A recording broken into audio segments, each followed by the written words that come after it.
ใส่ซื่อความหมายต่อกันเบิ่งเจ้ายามค่อยเหงาก็เห็นบ้านเฮาในใจเห็นญาติคงไฟทิวทัศน์น้อยใหญ่สูงสันเห็นหน้าพี่น้องลงอาบน้ำคลองห้องลำหยอกกันยินเสียงแคนเป่าจันคือได้เมื่อยามบ้านเฮามาอยู่บ้านเขามาเนาอยู่ในบ้านเพิ่นกินจำปามาบอกคอยให้คิดฮอดลาท่านอยู่ดีมีแฮงให้เจ้าแยงแสงดาวถ้าดาวเพชรยังอยู่กลางหาแผ่นดินลาวยังรอดอกจำปาเจ้าเอ๋ย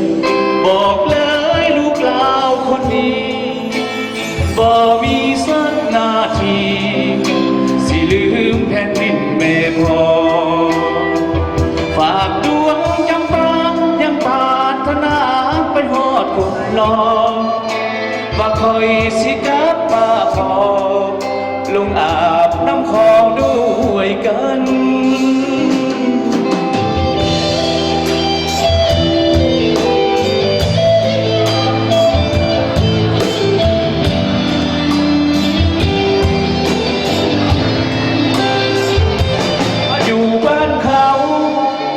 มาเนาอยู่ในบ้านเพิ่นกินจำปามาบอกคอยให้คิดฮอดลาท่านอยู่ดีมีแฮงให้เจ้าแยงแสงดาวถ้าดาวเพชรยังอยู่กลางหาแผ่นดินลาวยังรอดอกจำปาเจ้าเอ๋ยบอกเลยลูกลาวคนนี้บ่มีสักนาทีสิลืมแผ่นดินแม่พ่อฝากดวงจำปายังปรารถนาไปฮอดคนรอว่าคอยสิกลับมาพอให้รอฟังหมอลำด้วยกัน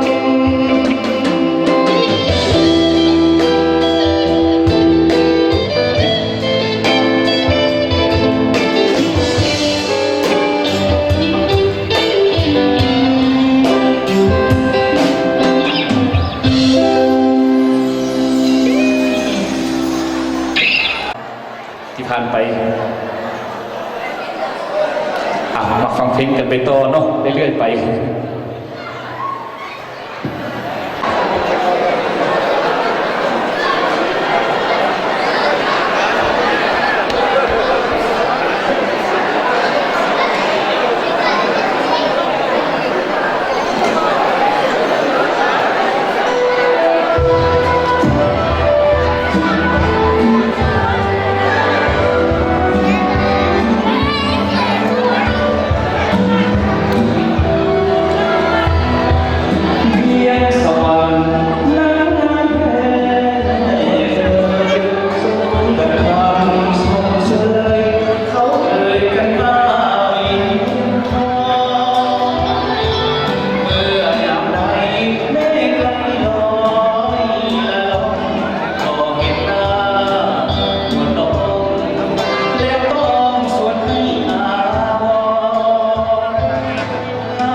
เปิดห้องเปิดเนาะนี่เพลงเอาเข้าช่องเพลงเราใจเพลงใจมาจากทางต้องการบางทีได้ใช้หลายท่านแต่ว่าคิดถ้าชื่อว่าเสียงใต้ของเราก็เอาเรื่องก็ไม่พี่น้องฝ่ายไปสอนก็ไม่พี่น้องมาแซ่พี่น้องก็พี่น้องของเขาว่าพี่น้องเสียงใต้ของเราไปถึงบ้านทางตั้งต่างบางที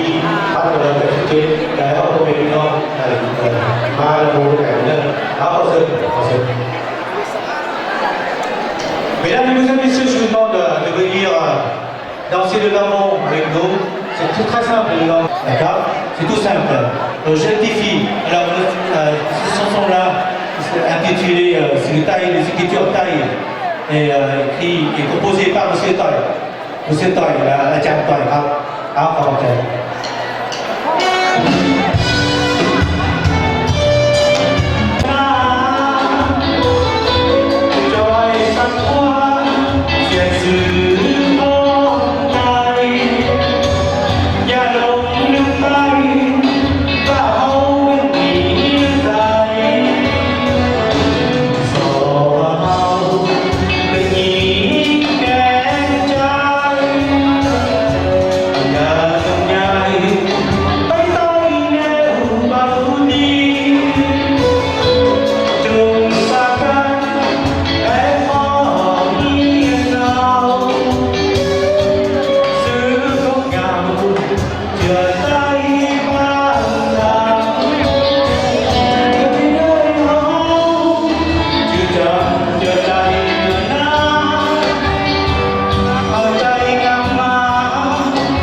merci beaucoup ขอขอบใจหลายๆขอเชิญมาแซ่ไตเนาะจะเป็นยิ่งทักทายเป็นเสาเท่ายืนหือจะลืมเสียงสามบางใจบางจดจักเลย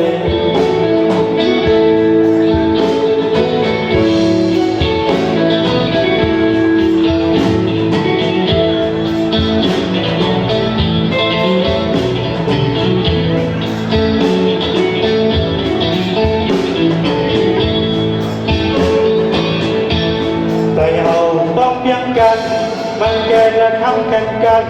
มีหารือมาทำหัวจวงบวนถึงใจต้องมีใจและใจยันใหญ่และมันเจอกันมันเกี่ยวแข่งขันเกี่ยวยาวบางอิสระเที่ยวตบมือใต้ตบมือใต้เสียงกองตบกองใต้เสียงกองผมลงเข้าลำเบื่อแซ่ยองยอต้องบินซ้ายแซ่อย่าบินต้องบินขวา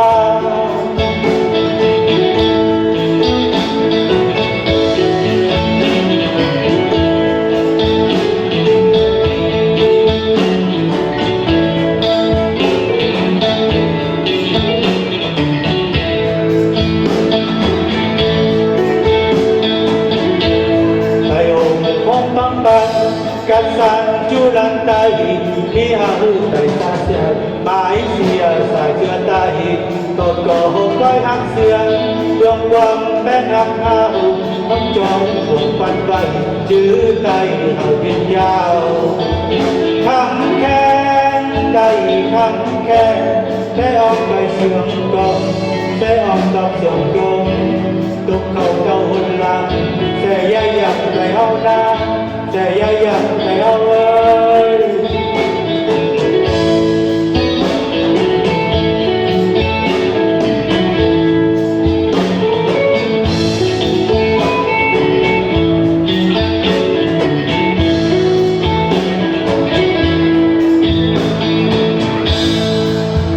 คำแค้นไต่คำแค้นใช้ออกไปเสียงกองใช้ออกกับเสียงโตตกเข้าเต้าหุ่นหลังแต่ย่าอยากใจเอาหน้าแต่ย่าอยากใจเอาเลยตบมือไต่ตบมือไต่เสียงกองตบปองไต่เสียงกองตกลงแซ่เอื้อแซ่ยองยอเอาบินซ้ายแซ่อย่าบินเอาบินขวา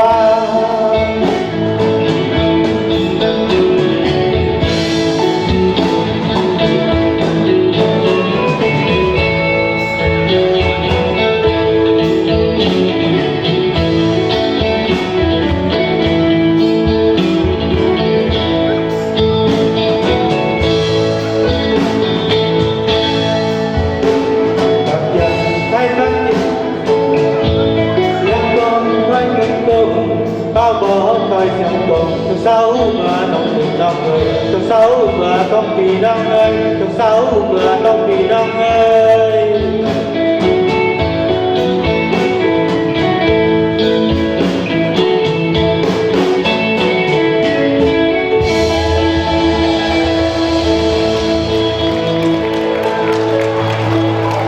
Merci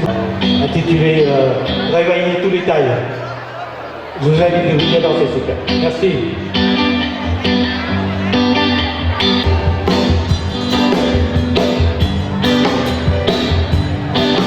ขึ้นมา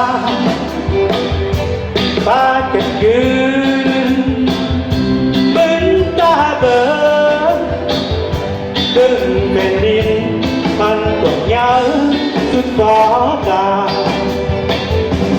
สาลุงป่าเอาแก้งงามพ่อแม่ตายอย่าเลิกในน้ำเหยียบฟ้าที่ฟีนิดกันพอดอย่างเจอเนิ่นอย่าเหลือในใจจงตื่นเพื่อที่เกินเพื่อสร้างสรรค์แผ่นดินไทยเอาบ้านเมืองใจหัวเสียงเรื่องสาว รู้หลังใจเอาแอบพอโอ้รู้ใจเอ้ยอย่าละเลยวันที่ลาเอาสงกรานต์ที่ได้มาทอดเมืองนอกเขาไม่บอกทุกสิ่งอย่างตั้งใจมาเอาหักแอบไปเพื่อที่ได้ช่วยคนใจ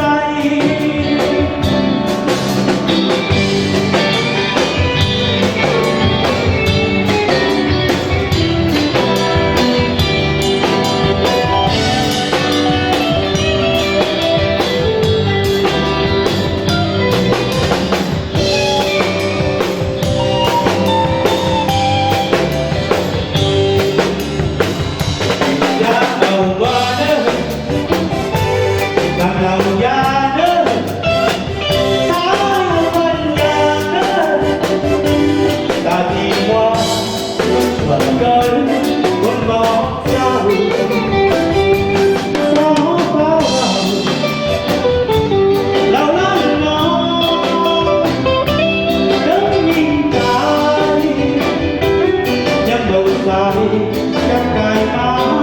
คุณตาเบิกโอ้ลูกชายเอ้ยอย่าละเลยวันที่ลาความสงกรานต์ที่ได้มา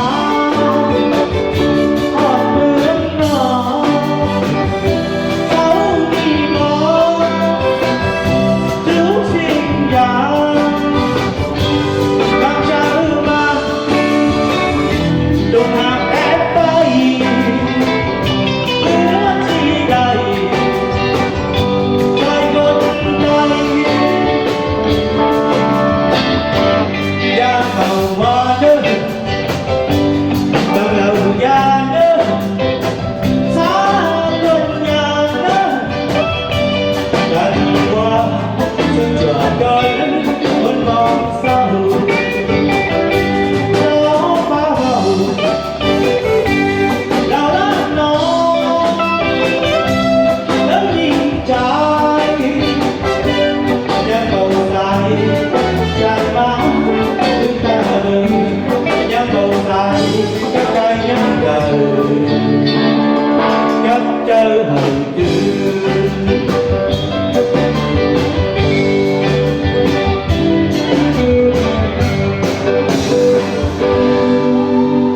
Merci beaucoup, merci à l'orchestre, merci à tout le monde, merci.